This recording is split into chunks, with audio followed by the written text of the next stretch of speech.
My name is Rafael. I'm 27. I work as a graphic designer in New York. And I never imagined that a casual conversation about abs in the gym sauna would reveal something much deeper about myself. You know that moment when you think you're just having a light, unpretentious chat, talking about workouts, diets, all the usual gym stuff, and then suddenly you realize the energy has completely shifted. That there's something in the air you can't quite name, but it makes your heart race in a way that has nothing to do with physical exercise? That's exactly what happened to me on a random Wednesday, after leg day. I was in the sauna, that humid heat enveloping everything. The steam so dense you could almost cut it with a knife. You know that feeling of being suspended in time, where the outside world just disappears. The gym had just emptied out. It was almost 10 at night, and I was there alone, relaxing after a tough workout. Or at least I thought I was alone. The glass door opened, and he walked in. Felipe, a guy I'd seen a few times at the gym, always focused, always intense in his workouts. He must have been around 29, 30, maybe. The kind of guy you notice without even trying. Tall, broad shoulders, that presence that fills a room. It wasn't just his physique, although it was impossible to ignore his defined abs, his muscular arms. It was the way he moved, confident, self-assured. As if he knew exactly who he was and didn't need to prove anything to anyone. He nodded, that basic greeting between gym acquaintances, and sat on the other side of the wooden bench. The steam rose between us, creating a kind of translucent curtain. For 2-3 minutes, we stayed silent. Only the sound of our breathing and the soft hiss of the sauna. That heat penetrating tired muscles, relaxing every tense fiber in the body. Then he spoke. "Trained hard today?" His voice was deep, calm. Nothing special in the words, just a casual conversation opener. "Legs," I replied, wiping sweat from my face with the towel. "Just did free squats. My legs are still shaking." He smiled. "Good. Me too. Nothing beats that feeling of exhaustion after a good workout." And we started talking. About training, about gym routines, about that shared obsession among those who take their physique seriously. He told me he'd been training for almost 10 years, that he'd started young and never stopped. I commented on my constant struggle to stay consistent between tight work deadlines and the laziness that sometimes hit. "The secret is to make it a habit," he said, leaning forward slightly, elbows on his knees. "When it becomes a part of who you are, you don't need motivation anymore. You just do it." There was something in the way he spoke. A certainty. A presence that went far beyond his words. The steam kept rising, enveloping us in that bubble of heat and humidity. I was starting to feel lightheaded, but not in a bad way. It was as if the world had shrunk to that small space of hot wood, to that conversation, to that deep voice echoing through the steam. Then he said something that completely changed the course of the night. "Your abs are coming along nicely." I blinked, surprised by the direct comment. I looked down at my abdomen, which honestly, still had a lot of room for improvement. It wasn't bad, but it definitely wasn't at his level. "Really?" I gave a slightly awkward laugh. "I'm nowhere near your level, man." He shrugged, that half smile on his lips. "Everyone's on their own journey, but I can see you're dedicated. Results show up when you truly commit." There was something in the way he looked at me. It wasn't just a gym assessment, that superficial comparison of physiques. It was as if he was seeing beyond the surface, reading something in me that I couldn't even articulate myself. Silence returned, but now it was different. Charged. The heat seemed more intense, the steam denser, the proximity more palpable. I wanted to say something, to break that strange tension that had settled, but the words wouldn't come. That's when he asked, in that calm, almost casual voice, "Do you have good endurance? Good. Stamina?" The word hung in the air between us, vibrating with a weight that went far beyond the context of a workout. Stamina. My heart pounded. It wasn't a question about exercise, or it was, but it had layers I wasn't prepared to process at that moment. "What do you mean?" My voice came out raspier than I intended. He looked at me directly, and that's when I felt it. The shift. You know that moment when you realize everything's changed, but you haven't quite figured out what's happening? The air between us felt electrically charged, every second stretching like a rubber band about to snap. Physical endurance, he said. But the twinkle in his eyes told a different story. The ability to keep pace.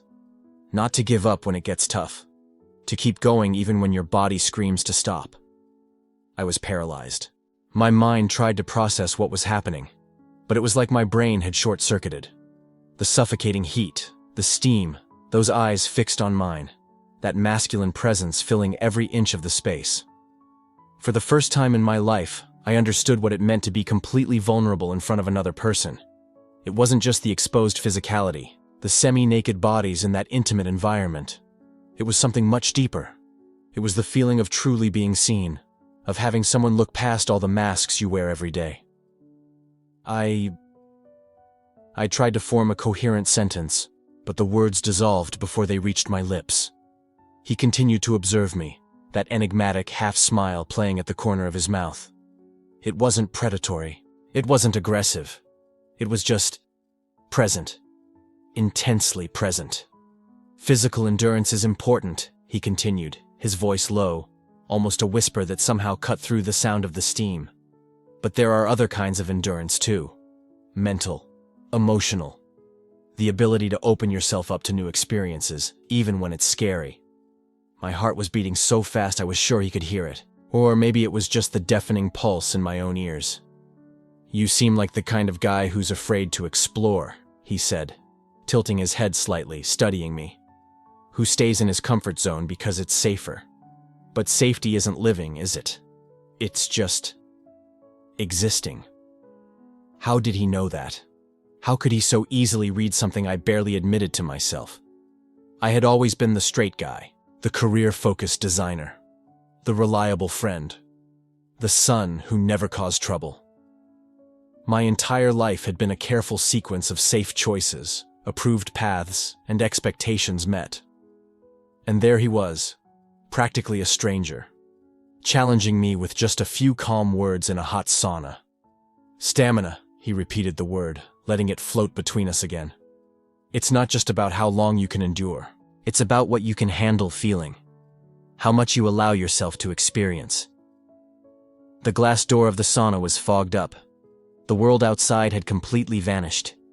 It was just the two of us, the heat, the steam, and that conversation that had started about abs and had turned into something I couldn't name. Something in me was changing. I could feel it, as if invisible layers were slowly being peeled away, revealing a part of me that had always been there, but that I had never dared to look at directly. He stood up slowly, that defined body cutting through the steam like a sculpture taking shape. He grabbed his towel, wiped his face, his shoulders. "Stay a little longer," he said, already heading for the door. "Don't waste this energy. Feel it. Process it." Then he paused, hand on the doorknob, and looked back, staring at me once more with that intensity that seemed to pierce right through to the core of who I was.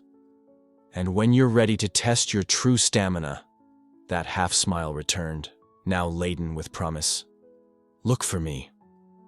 The door closed behind him, leaving me alone in the sauna. But I wasn't really alone. I was there, with myself, with all the questions he had planted, with all that strange energy vibrating within my chest. What did he mean by true stamina? Why had my entire body reacted like that? And why did I suddenly feel like I'd found something I didn't even know I was searching for? Sitting there in the suffocating heat, I realized an inescapable truth. When he said stamina, he wasn't talking about the gym. And some part of me had always known that. The question was, did I have the courage to find out what he was really talking about? The air changed. It wasn't about defined abs anymore, or about how he could take off his shirt without looking like he was trying to impress anyone. It was about that strange silence that hung between us after I made that stupid joke about him being vain. He didn't laugh. He just looked at me in a way I couldn't decipher, and then looked back at the sauna, as if the hot stones were more interesting than I was. And I stood there, feeling completely exposed, trying to understand why the hell my heart was racing. It wasn't the heat of the sauna. It was something else. Something I didn't want to name because, let's face it, naming things makes them real. And I wasn't ready for that to be real. I tried to strike up a conversation again. I asked about his job, about the gym, about anything that would get me out of that uncomfortable silence. And that's when he started to talk for real. Not that superficial locker room talk, but real things. He told me he had come to the city about 2 years ago, that he had left his family in the countryside because he needed space, freedom to be who he really was. Freedom from what? I asked, without much thought. And he looked at me again with that gaze that seemed to pierce right through you, and said, freedom from having to pretend all the time. God, that hit me hard, because I knew exactly what he was talking about. How many times had I smiled at family gatherings when someone asked if I had a girlfriend? How many times had I dodged the subject, changed the conversation, pretended I was just focused on my career? I lived a lie, all the time. And there he was, sitting next to me in a sauna, sweating like everyone else, but being completely honest about who he was. No masks, no excuses. Just him. I didn't know what to say. So I stayed quiet, and the silence this time wasn't uncomfortable. It was heavy, but in a good way. As if we had reached a point where words weren't necessary anymore. But then he broke the silence again. Have you ever felt like you were living the wrong life? He asked me, still looking straight ahead, as if he didn't want to see my reaction. I swallowed hard. What do you mean? Like, you wake up every day, go to work, do everything perfectly, but deep down you know you're faking it. That it's not the real you. That you're just playing a role others expect you to. I was silent for a while, processing that. Because yes, I felt exactly that. Every single day. But I had never admitted it out loud. Not even to myself. I think everyone feels that way sometimes, I replied, trying to sound casual, but my voice came out weaker than I intended. He finally looked at me. And this time he didn't look away. It's not sometimes. It's all the time. And one day you realize you either change, or you spend your whole life feeling empty. I wasn't prepared for that. Not there. Not like that. I had gone to the sauna to relax after my workout, not to have an existential crisis. But he was right. Completely right. And the worst part was, I knew it. We fell silent again, but this time it was different. It was as if he had opened a door I didn't even know existed, and now I was standing in front of it, unsure whether to go through or pretend I hadn't seen anything. That's when he stood up and said he was going to take a cold shower before leaving. I thought the conversation was over, that we'd go back to our usual superficial talk, as if nothing had happened. But before he left, he stopped at the sauna door and looked back. If you want to talk more, I live nearby, apartment 304, and then he left, leaving me alone with my thoughts and a jumble of feelings I didn't know how to process. I stayed in the sauna for another 10 minutes, trying to understand what had just happened. Was he inviting me to his apartment? And if so, what exactly did he mean by that? Was I reading too much into things? Or was he really implying something? My brain was in a civil war. On one side, the rational part telling me to leave, take a shower, go home, and forget the whole conversation. On the other side, a part I didn't even know existed was telling me to go to that apartment and find out what the hell was happening to me. I got out of the sauna, took a quick shower, and went to the locker room. He was already gone. Or at least he wasn't around anymore. I gathered my things, got dressed, and left the gym. But instead of going straight to my car, I stood there in front, looking at the building next door. Apartment 304. 3rd floor. And that's when I realized something. I wasn't confused about what he wanted. I was confused about what I wanted. Because for the first time in my life, I was feeling something real for someone. It wasn't just physical attraction. It was something deeper. It was that connection you feel when you meet someone who understands exactly what you're going through, without you having to explain anything. I had never felt that before. Not with the girls I had dated. Not with my closest friends. This was different. It was real. And it scared the hell out of me. I started walking towards my car, determined to leave and forget all about it. But my feet didn't obey. Instead of going to the parking lot, I found myself walking towards the building. And before I could rationalize what I was doing, I was already in the elevator, going up to the 3rd floor. My heart was pounding. My hands were sweating. I pressed the 3rd floor button and stood there, wondering if I was making the biggest mistake of my life, or if I was finally being brave enough to do something real. The elevator stopped. The doors opened, and I stepped out, looking for number 304. When I reached the door, I took a deep breath. I raised my hand to knock, and I hesitated. What was I doing? What was I going to say? Hi, I came here because... Because what? Because you confused me? Because I can't stop thinking about you? Because for the first time in my life I'm feeling something real and it terrifies me? I lowered my hand. I took a step back. I was ready to leave and pretend none of it had happened. But then the door opened. He was standing there in front of me, wearing only gray sweatpants and a basic white t-shirt, his hair still wet from the shower, and that same gaze that seemed to see right through me. I thought you wouldn't come, he said with a half smile. I didn't know how to answer. My mind was completely blank. So I just told the truth. I thought so too. He stepped aside and opened the door a little wider. Want to come in? And that's when I had to make a decision. I could turn back, go to my car, go home, and keep living that life I knew wasn't truly mine. Or I could enter that apartment and finally discover who I really was. I looked at him, at this guy who had just made me question everything I thought I knew about myself. And I realized there was no going back. Not after that conversation in the sauna. Not after everything he had said. So I went in. The apartment was small, but cozy. Simple decor, nothing too elaborate. There was a bookshelf full of books, a somewhat worn gray sofa, and a large window overlooking the street. He closed the door behind me and went to the open-plan kitchen to get 2 bottles of water. Sit down, make yourself comfortable, he said, gesturing to the sofa. I sat there still trying to process what was happening. He returned with the waters, handed me one, and sat beside me.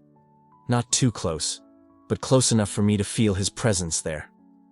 We remained silent for a few seconds, drinking water, not quite knowing how to start the conversation, until he broke the ice again. You're nervous, he said. It wasn't a question. It was a statement. I am, I admitted. There was no point in lying. It was obvious. Why? I chuckled humorlessly. Because I have no idea what I'm doing here. He gave a slight smirk. You're here because you wanted to be. No one forced you. I know, but that doesn't make things any less confusing. What's confusing you? I looked at him straight in the eyes. You. He held my gaze for a moment, then looked away, out the window. I know how it is. I've been there. Been where? This whole confusion. Not knowing who you are. Being afraid of what others will think. Feeling something you don't know if you should be feeling.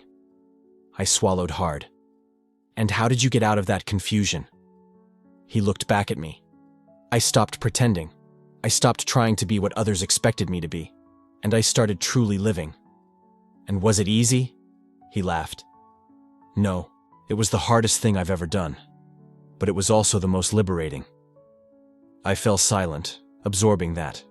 Because it was exactly what I needed to hear, but also what I was most afraid to accept.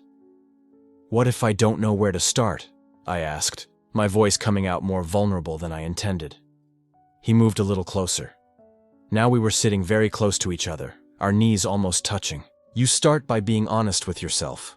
Stop denying what you're feeling and accept that it's okay to feel it. And what if I don't know what I'm feeling? He placed his hand on my shoulder. It was a light touch, but it sent shivers down my spine. You do know. You're just afraid to admit it. And he was right. Again. Because I knew exactly what I was feeling. I just didn't want to accept it. Because accepting it meant changing everything. It meant stopping pretending. It meant being honest, not just with myself, but with everyone around me. I looked at his hand on my shoulder, then at his face, and for the first time, I didn't look away. I let him see everything I was feeling. All the fear, all the confusion, all the attraction, and it was then that he said something that changed everything. I felt the same way when I first saw you at the gym. It wasn't just attraction, it was different. It was like I had found someone who understood what it was like to live with a mask on all the time. I felt my heart race. You felt that when you saw me? He nodded. From day one. That's why I always tried to strike up a conversation with you. It wasn't just to be polite. It was because I genuinely wanted to get to know you. I didn't know what to do with that information. My mind was racing, because this meant I wasn't crazy, that what I was feeling wasn't just in my head, that he felt it too. I opened my mouth to say something, but I couldn't. The words simply wouldn't come out. So I just sat there, looking at him, trying to process it all.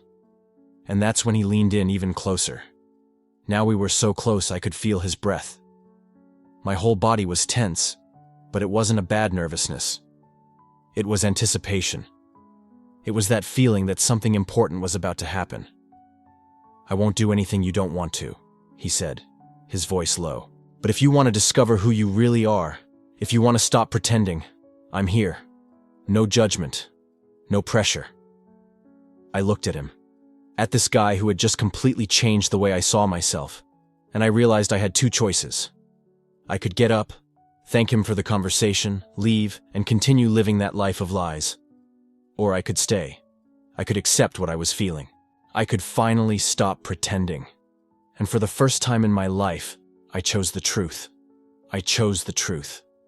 I took a deep breath, felt my heart pounding so hard it felt like it would explode, and I spoke.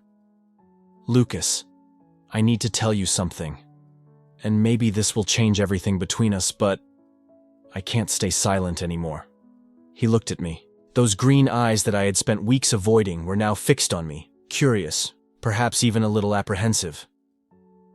These last few weeks here, you've been more than just a colleague to me. Much more. My voice trembled. I found myself thinking about you all the time. When I wake up, when I work, when I go to sleep. And that moment in the steam room, when you touched my shoulder, I paused. The words were caught in my throat. I felt something I'd never felt before. Something that scares me and attracts me at the same time. Lucas, I like you, in a way that goes beyond friendship.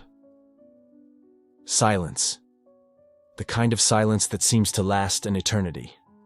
That silence where you can hear every beat of your own heart, every drop of water falling from the taps, every minimal movement of the air. Lucas said nothing. He just looked at me, processing, and I felt panic rising up my spine. I ruined everything. Of course I ruined it. What was I thinking? Confessing feelings like this, without warning, without knowing if he... But then I saw it. A sparkle in his eyes. Something had changed. Do you remember that day you arrived here? He finally spoke, his voice low, almost a whisper. First day of work, you were all lost trying to figure out where the locker room was. I nodded, confused about where this was going. I saw you come in and I thought, this guy's different. I can't explain it. There was something in the way you looked at things with that curiosity, that genuine interest. As if every detail mattered. He took a step closer, the steam enveloping them both. And when you started training with me, I tried to keep my distance. Professionalism, you know? But then you'd ask those smart questions, laugh at my bad jokes, and I realized I was waiting for your turn, for the moment to see you. My heart sped up again, but this time it was different. It was hope. That night we talked late in the locker room, about that book you were reading. I kept thinking about that conversation for days. No one had ever asked me what I thought about philosophy, about the meaning of life, about who I really was beyond work. He paused, and I saw the same vulnerability in his eyes that I was feeling. And today, when I saw you there in the sauna, with that look, I knew you were feeling the same thing I was. And I was so afraid of being wrong that I almost didn't say anything. I could barely believe what I was hearing. Lucas, let me finish, he said, and there was an urgency in his voice now. These last few weeks have been the best I've had in a long time. Not because of work or routine, because of you. Because of how you make me feel alive again. How you make me want to be honest with myself. He took a deep breath, and I saw courage forming within him. I like you too. A lot. In a way that scares me, that makes me question everything I thought I knew about myself.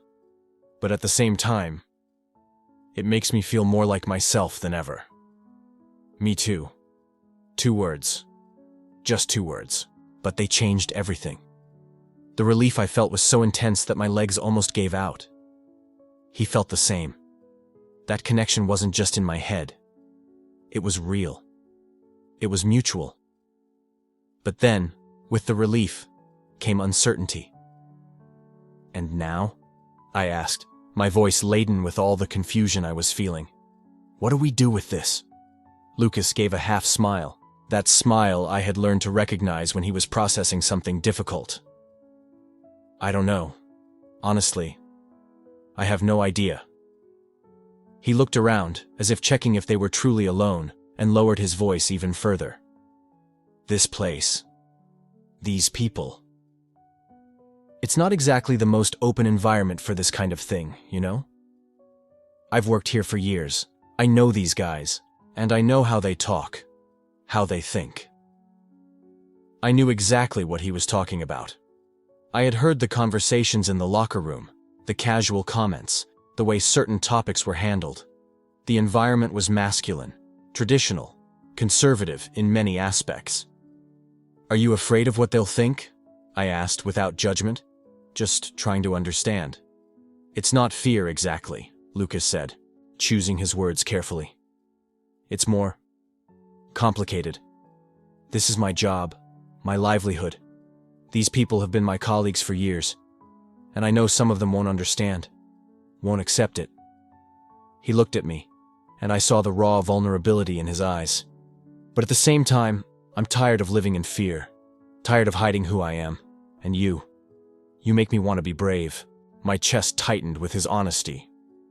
I'm scared too, I confessed. Scared of complicating things, scared of judgment, scared of ruining what we have. But I'm more scared of not trying, of letting this pass and spending the rest of my life wondering what if. Lucas nodded, as if he understood perfectly. What if we took it slow, he suggested.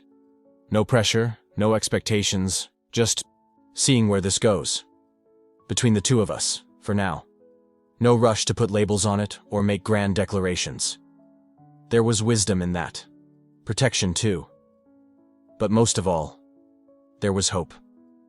Let's take it easy, I agreed. No rush, no pressure. We stood there, in the steam, looking at each other. All the tension of the past few weeks, all the unspoken, all the repressed desire. Now it was there, exposed, acknowledged. And then Lucas did something that changed everything. He extended his hand. Not for a formal shake, not for a casual greeting, but an open hand, offered, vulnerable. A silent invitation. I looked at that hand. I saw the calluses from work, the marks of effort, the contained strength. But I also saw the kindness, the courage, the risk he was taking. My own hand moved before my brain could question. Our fingers met, intertwined, and something electric ran through my entire body. It wasn't just physical contact. It was recognition. It was acceptance. It was 2 men in a gym locker room after hours, daring to be honest about what they felt. His hand was warm, firm, real, very real. He didn't pull my hand. He didn't pull me closer. He just held it, letting the moment exist, letting the connection speak for itself. And in that instant, with our fingers intertwined and the steam enveloping our bodies, I knew that nothing would ever be the same. Because you can go back on many things in life. You can leave words unsaid, you can avoid situations, you can pretend feelings don't exist, but you can't untangle fingers and pretend it never meant anything. Lucas looked at me, and I saw in his face the same mixture of fear and excitement that I was feeling. The fear of the unknown, but the excitement of possibility. The apprehension of judgment, but the joy of authenticity. We're going to have to talk about this again, he said softly. About what this means, About how we deal with it every day. I know, I replied, my voice almost a whisper. But now... He squeezed my hand lightly, a gesture so small, yet carrying so much weight. Now I just want to stay here, in this moment, with you. And we did. I don't know how much time passed. It could have been seconds. It could have been minutes. Time lost its meaning when you're holding the hand of someone who has just completely shifted your perspective on who you are and what you want. Because that's what was happening. It wasn't just physical attraction, though that definitely existed. It wasn't just companionship, though we had developed a genuine friendship. It was something deeper. It was the feeling of being seen. Truly seen. Not the version of me I presented to the world. Not the professional persona or the social mask. But the real me, with all the fears, desires, contradictions, and dreams. And he hadn't run away. He had stayed. More than that, he had reciprocated. I felt his thumb making a small circular motion on my hand, an almost unconscious gesture, and it sent waves of warmth through my entire body. "Lucas," I began, but he shook his head. "You don't need to say anything now," he whispered. "We have time. At least one more week until you finish your internship, right?" I nodded. "Then we'll use that time to understand this, to understand us." It all made sense. It was rational, prudent even. But there was a part of me that didn't want to be rational, that wanted to pull him closer, eliminate the space between us, turn words into action. As if he sensed my hesitation, Lucas took a small step closer. Not much, just enough for me to feel the warmth of his body, for the space between us to become charged with possibility. "I feel it too," he said. And for the first time I realized his breathing was as rapid as mine. This urge to, I don't know, eliminate distances, stop thinking so much. His gaze dropped to my lips for a fraction of a second before returning to my eyes. "But if we do this now, too quickly, without thinking, I'm afraid it will complicate everything, that will ruin something that could be truly special." There was so much wisdom in that. So much emotional maturity I hadn't expected. But it made sense, because Lucas wasn't an impulsive boy. He was a man who had lived, who had experience, who knew the value of taking things slow. "You're right," I admitted, though every nerve in my body protested against the rationality. "We need time, to process, to understand." He smiled, and it was a smile of relief mixed with something that looked very much like pride. "You're amazing, you know," he said. "The way you understand things, the way you don't force anything. It's one of the things that attracts me most about you." My heart pounded again. Attracts. Present tense. Not attracted, past. But attracts, now, continuous. He was still feeling it. Still wanting it. And we had time to explore it properly. Slowly, with visible reluctance, Lucas released my hand. The cold air filled the space where his fingers had been, and I felt the loss immediately. "We should go," he said, looking at the clock on the wall. "Before the cleaning crew arrives and we have to explain why we're still here." He was right, but neither of us moved. It was as if an invisible force held us trapped in that moment, in that space, reluctant to leave the bubble of honesty we had created. "Tomorrow," Lucas finally said. "We'll see each other tomorrow at work. And then we'll see what it's like. How to navigate this in the real world. Tomorrow. The real world. Where other eyes would see. Where other judgments would exist. Where we would have to discover what this us we had just confessed meant." But then Lucas did one more thing. Before turning to leave, he extended his hand again. And this time, when our fingers met, he squeezed firmly, looking directly into my eyes. A squeeze that said, "This is real. This matters. I won't pretend it didn't happen." And then he let go, gave a small nod, and began to walk away towards the changing room. I stood there, watching him go, watching his silhouette disappear into the steam, watching the moment turn into memory. But something was different now. Before, I looked at Lucas with desire mixed with fear of rejection. Now, I looked at him knowing the feeling was reciprocated. And that changed absolutely everything. I didn't pull away. It was the most terrifying and most natural decision of my life at the same time. The sauna steam seemed denser now, enveloping us as if the rest of the world had ceased to exist. There was only that wooden bench, the humid heat clinging to our skin, the sound of our breathing, and that warm hand on my thigh that now slowly moved up, testing, asking without words if I was sure. I was. For the first time in my life, I was sure of something. He noticed. Of course he noticed. Daniel had a way of reading people like an open book. He moved closer, and I felt his shoulder brush against mine, the warmth of his body mingling with the sauna's heat in a way that made my heart race. "You're trembling," he said softly, and there was a smile in his voice. It wasn't mockery, it was tenderness. "I'm hot," I lied, because the truth was I was terrified and ecstatic at the same time, as if I were on the edge of a cliff and wanted to jump. "Liar," he whispered, then turned my face to him with a gentleness that made me swallow hard. I looked into his eyes, dark brown, intense, filled with something I couldn't name but recognized deep in my soul. Desire, yes, but it wasn't just that. It was connection. It was recognition.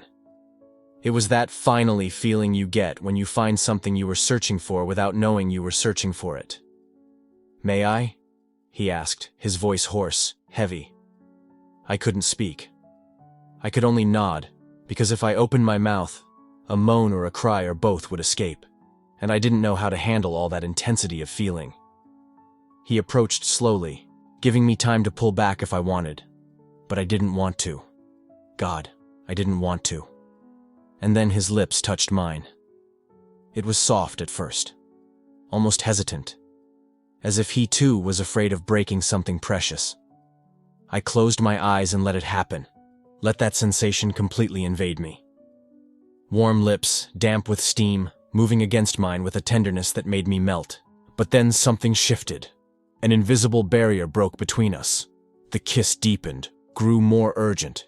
He ran a hand through the nape of my neck, pulling me closer, and I let him, completely surrendering to that moment, to that heat, to that man who was turning my world upside down in the best possible way. I ran my hand over his chest, feeling the warm, damp skin, the taut muscles beneath my palm. He moaned softly against my mouth, and that sound made something explode inside me. Desire, yes, but more than that, liberation. As if every kiss was breaking an invisible handcuff I hadn't even known existed. When we separated, I was breathless. He was too. We stayed there, foreheads pressed together, heavy breaths mingling in the dense sauna air. "Fuck," I managed to say, and he laughed, that low, hoarse laugh that had already become my favorite sound in the world. "Yeah," he agreed, running his thumb over my lips with an intimacy that made me shiver even in all the heat. "Fuck, yeah." We stayed silent for a moment, just feeling. I didn't want that moment to end. I wanted to freeze time, to stay forever in that bubble of steam and heat and acceptance. "Do you know why I called you here today?" he asked suddenly, his voice back to that serious, deep tone he used when he wanted to say something important. I nodded, still somewhat dazed by the kiss, by the touch, by everything. He pulled back a little so he could look me in the eyes. "Because I saw something in you that I recognized," he began, and there was a vulnerability in his voice I'd never heard before. "I was like you once, Lucas. I spent years of my life trying to be what others expected. I dated women I liked but didn't love. I pretended to like things I wasn't interested in. I built an entire life on well-intentioned lies, you know?" I listened in silence, mesmerized by his raw honesty. And there came a day when I looked in the mirror and didn't recognize the guy looking back. I was 32 and felt like I'd wasted every second of my life. That's when I decided, enough. Either I start truly living, or I don't live at all. He ran a hand through his wet hair, and I saw that his hands trembled slightly. I quit my job, left my girlfriend, left the city. I came here to start from scratch. And it was the best decision I ever made. He looked at me with an intensity that pierced me. "When you first walked into that sauna last week, I saw in your eyes that same thing I saw in the mirror years ago. Fear, loneliness, That feeling of living someone else's life. My heart squeezed, because he was right. He was so right, it hurt. And I thought, I'm not going to let this guy waste more years of his life like I wasted mine. If I can help, if I can show there's another way to live, I'll do it. He smiled, and it was a smile both sad and beautiful at the same time.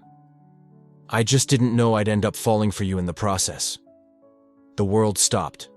I opened my mouth, closed it, opened it again. Words refused to come out. You don't have to say anything, he said quickly, as if afraid of my reaction. I just needed you to know that this isn't just physical attraction, you know? I like you. Really. The way you smile when you think no one's watching. The way you bite your lip when you're nervous. The way you always apologize for things that aren't your fault. He chuckled softly. The way you asked about endurance as if it were the most innocent question in the world, when you were actually dying to know if I could keep up with you. I felt my face heat up even more, and this time it wasn't because of the sauna. I knew, he said, smiling. I knew from the beginning that question wasn't about running, and I found it beautiful. I found it beautiful to see you trying to flirt without knowing how.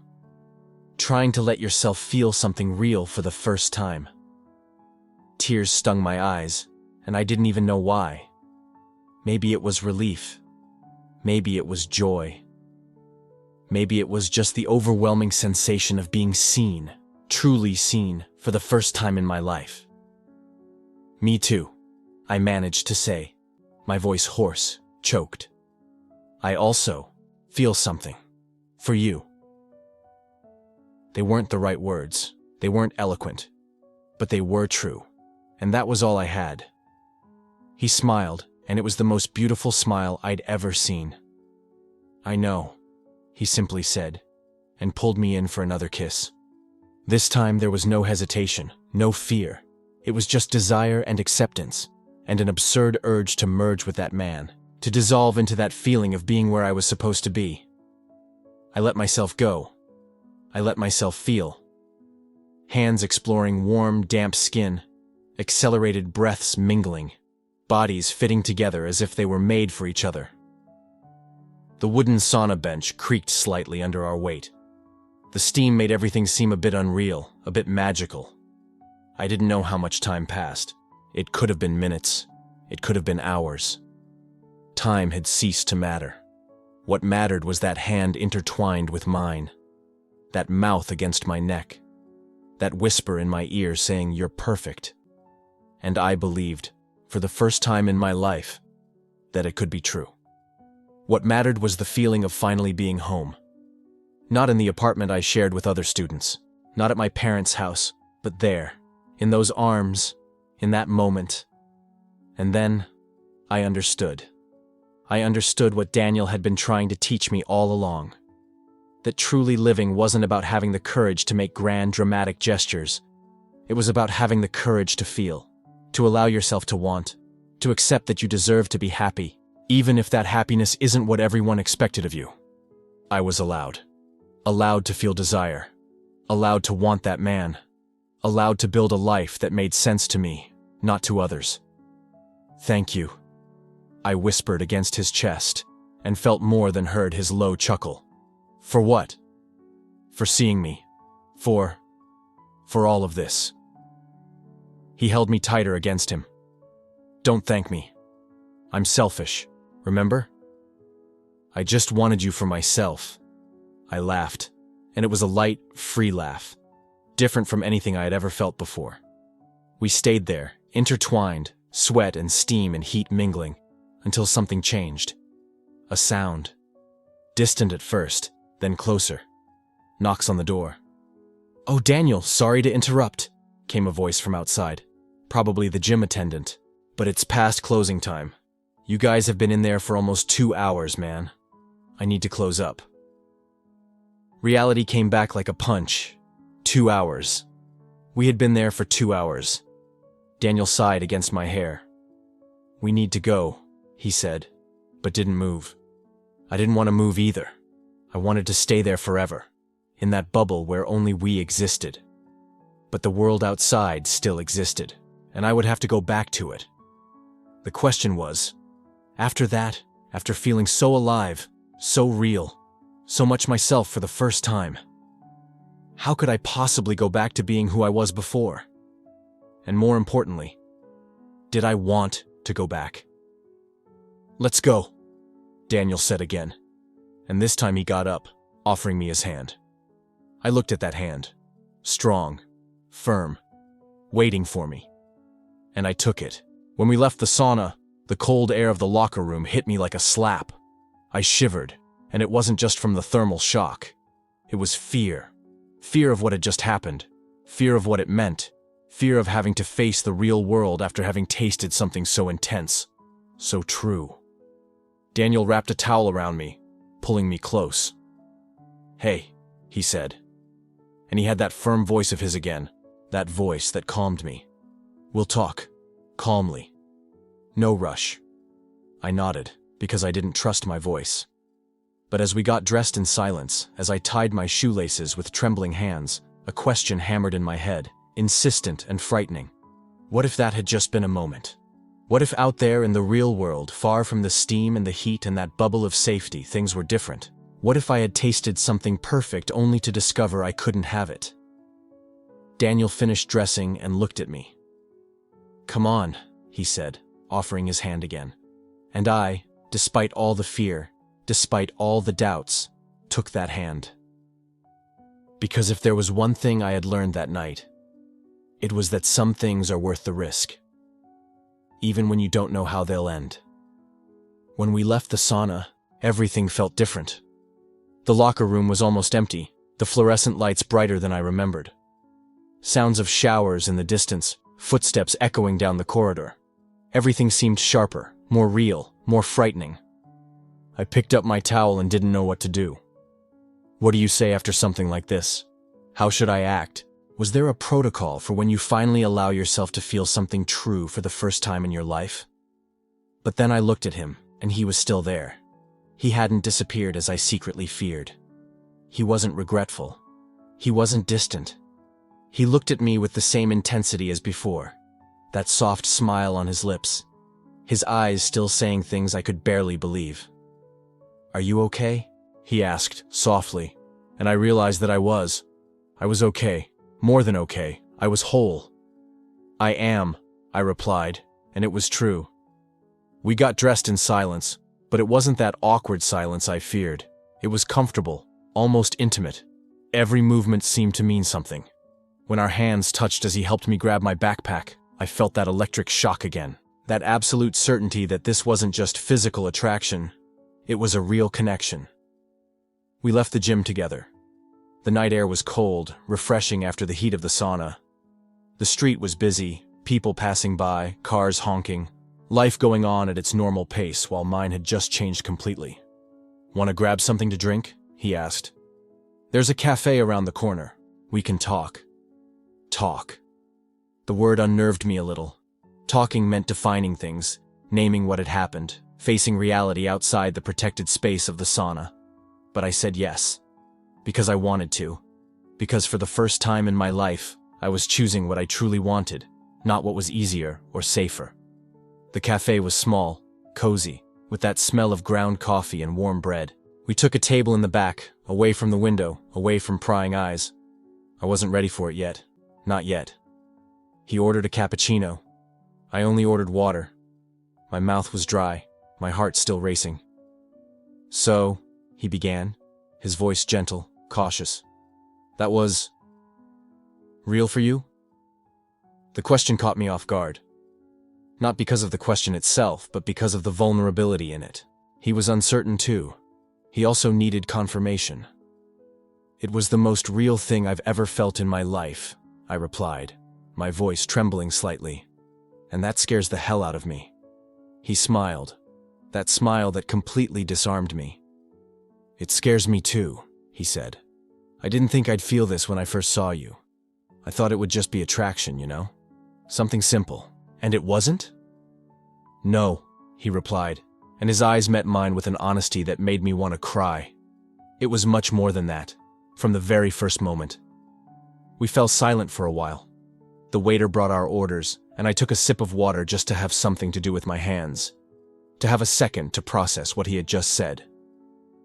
I've never done this before, I confessed, finally. I never allowed myself to feel this for someone. I always thought I had to hide, had to pretend to be someone else. And now? Now I don't know how to do anything different, I said, and the honesty of my own answer surprised me. I work at a traditional corporate firm. My family is conservative, my friends. They don't know anything about me. Nothing true, at least. He nodded, understanding. I understand, he said. It took me years to be open about who I am. And some days it's still hard. There are still moments when I feel stares, comments, judgments. How do you deal with it? He thought for a moment, stirring his cappuccino. I decided that living in hiding was worse than living in facing judgment, he replied. I spent so many years feeling incomplete, never fully present anywhere, in any relationship. Until one day I realized I was wasting my life trying to please people who would never truly accept me anyway. His words hit me like a punch to the gut. Because that's exactly what I was doing. Wasting my life trying to be someone I wasn't. But what if I lose everything? I asked, my voice almost a whisper. My job, my family, my friends. You won't lose everything, he said, gently but firmly. You'll discover who's truly worth it in your life, and you'll gain something much more important. What? Yourself. Tears welled in my eyes. I blinked quickly, trying to hide them, but he saw. He reached across the table and took my hand. There, in the middle of that cafe, for anyone to see. I'm not saying you have to come out tomorrow, he continued, his voice soft. Or that you have to tell everyone all at once. Everyone has their own time, their own process. But I'm saying you deserve to be happy. You deserve to truly live. What if I can't? I asked, my voice breaking. What if I'm too weak? You're not weak, he replied, squeezing my hand. You're here. You allowed yourself to feel this. You didn't run away. That's not weakness. That's the bravest thing you could do. I wanted to believe him. I wanted so badly to believe it was possible. That I could have this, live this, be this, without destroying everything I had built. I want to try, I said, finally. And it was like making an oath. I don't know how, I don't know if I'll succeed, but I want to try. His smile was the most beautiful thing I'd ever seen. Then let's try together, he said. No rush, no pressure. In your own time. But together. Together, I repeated, and the words seemed to have a new weight, a meaning I had never felt before. We talked for over an hour, about our lives, our fears, our dreams. He told me about coming out to his family, about the initial rejection, about how some came back and others didn't. He told me about his past relationships, about the disappointments and lessons learned. I told him about my childhood, about always feeling different but never understanding why. About the girlfriends I had trying to fit in, about the constant feeling of playing a role, about the profound loneliness of never truly being seen by anyone. And there, in that small cafe, with our hands still intertwined across the table, I felt seen for the first time, completely seen, and accepted. When we finally left the cafe, it was already late. The street was emptier, quieter. We walked side by side to the subway station where we would part ways. Each step felt like a countdown. A farewell I didn't want to give. At the station entrance, he stopped and looked at me. "Can I see you again?" he asked, and there was hope in his voice. "Yes," I replied without hesitation. "Please, yes." He smiled, relieved. "How about Saturday? We could do something together, something outside the gym." "Where?" "There's an art fair in the park. I thought we could go, walk around, talk more, really get to know each other." A park. Public, open, with people. The idea both terrified and thrilled me at the same time. "Okay," I said, and my voice came out firmer than I expected. "Saturday at the park." "At 2 in the afternoon?" he asked. "At 2 in the afternoon." We stood there for a moment, not quite knowing how to say goodbye. It wasn't like in the sauna, where everything had happened with an almost frantic intensity. Here, outside, in the real world, Everything seemed more delicate, more fragile. He leaned in and hugged me. Just a hug, but I felt everything in it. Promise, hope, possibility. "See you Saturday," he whispered in my ear. "See you Saturday," I replied. He pulled away, smiled once more, and entered the station. I stood there for a moment, watching him disappear into the crowd, still feeling the warmth of his embrace, still processing everything that had happened. When I finally started walking home, something had changed. It wasn't just what had happened in the sauna or the conversation at the cafe. It was something deeper, a decision I had made without realizing it. For the first time in my life, I had chosen myself. I had chosen to feel, to live, to risk. I didn't know what would come next. I didn't know if I'd have the courage to keep choosing this. But at that moment, walking through the city streets, I felt free in a way I had never felt before. On Saturday, I would meet him at the park, in public, in broad daylight. And when he reached out his hand to me, I would have a choice to make, to hold or not to hold, to show the world or remain hidden, to be brave or to be safe. I still didn't know what I would do, but for the first time, I knew the choice was mine. I took his hand. Right there, in front of everyone. I felt eyes turning. Some people stopped talking. The whole world seemed to pause for a second. My heart was beating so fast I was sure he could hear it. But I didn't let go. I didn't back down. For the first time in my life, I chose to be exactly who I was, without excuses, without masks, without fear. And you know what happened? Nothing. Nothing catastrophic, nothing apocalyptic. The world kept spinning. People went back to their conversations. Life went on. But I had completely changed. He squeezed my hand back and smiled. That smile that said everything without needing to say anything. And we left that place hand in hand, as if it were the most natural thing in the world. Because it was. It was the most natural and truest thing I had ever done. Do you remember how this story began? Me, worried about comparing abs, about conforming to some standard of masculinity I didn't even know where it came from. Obsessed with the question of whether he had the stamina I was asking about. As if true connection could be measured in muscle definition or performance. Now I understand. His question wasn't about sex. It was about courage. He was testing if I had the stamina to be honest with myself, to face who I really was, to choose authenticity instead of approval, and that requires far more strength than any gym workout could give me. True stamina isn't in the body, it's in the soul. It's the ability to keep being yourself when everything inside you screams to hide. It's the courage to choose truth instead of comfort. It's saying yes to the life you want, even when you don't have all the answers. We're still together, by the way. It's been almost a year, and it's not a fairy tale where everything magically resolves itself. We argue, we have difficult days. He still makes that face when I leave clothes scattered around the house. I still get annoyed when he forgets to reply to my messages. But here's the difference. It's real. It's genuine. I wake up every day and choose to be present. I'm not trying to be his version of perfect. I'm being my version of honest. And that, I've discovered, is worth so much more.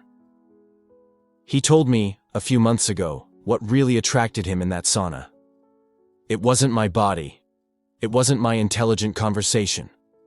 It wasn't any seduction strategy. It was the moment I admitted I was lost. When I let my guard down and showed I didn't have all the answers. He said that's when he saw the real me. And that was exactly who he wanted to get to know. It's interesting how we spend our whole lives trying to be extraordinary, when what truly connects people is the courage to be real, to admit you don't know, to show your flaws, to be human. I found myself being honest, not doing everything right, not having all the answers, not meeting all expectations. I found myself the moment I stopped searching. When I finally accepted that the person I was trying to be was already here, waiting to be seen. So where are you in all this? I know someone watching might be in the same position I was, comparing yourself, measuring yourself against some standard that isn't even yours, hiding the parts of you that don't fit into what you think you should be. I want you to know one thing. You don't have to be complete to be loved. You don't have to have all the answers. You don't have to conform to any standard. The right person will choose you exactly because you are you, with all your contradictions, doubts, and imperfections. Authenticity is not something you achieve. It is something you choose. Every day. In every small decision. In every moment when you can choose between hiding or revealing, between pretending or admitting, between being accepted or being true. And it's going to be scary. I won't lie to you. There will be times when you'll want to retreat to your comfort zone, to familiar masks, to the safe version of yourself. I still have those moments. But there will also be moments of liberation so profound that you'll wonder how you lived so long without it. Moments when you'll take a deep breath and feel like you're finally truly breathing. Moments when you'll look in the mirror and recognize the person looking back. Everyone deserves authentic love. Not conditional love. Not love that demands you be different. Not love that comes with a checklist. Love that sees you completely and chooses you anyway. Love that gives you space to grow, but doesn't demand you change. Love that celebrates who you are, not who you could be. And that kind of love is only possible when you have the courage to show up, to shed the layers, to be vulnerable, to admit you don't have all the answers, to say, I'm lost, instead of pretending you know the way. If this story resonated with you, if at any point you saw yourself in it, I'd love to know. Share your own journey in the comments. It doesn't have to be a complete story. It can just be a moment. An instant when you chose to be true. A second of courage that changed everything. This community exists for us to support each other on this journey of authenticity. And if you want more stories like this about authentic love, about the courage to show up as yourself, about finding real connection in a world that demands masks, subscribe to the channel. These stories matter. They remind us we're not alone, that the path to authenticity is something we all walk, and that it's worth every step. That sauna changed everything. Not because of what happened there, but because for the first time ever, I let someone really see me. No filters, no performances, no carefully curated version of myself that I usually show the world. And the most surprising thing? When I stopped trying to be loved, I finally became lovable. When I stopped seeking validation, I found connection. When I stopped measuring myself, I started to know myself. The steam has long evaporated. The sauna is empty now. But what I learned that day stays with me. The courage to take a hand, the strength to choose truth, the freedom to be exactly who you are. That's the stamina that truly matters. And you already have it. Always have. You just need the courage to use it.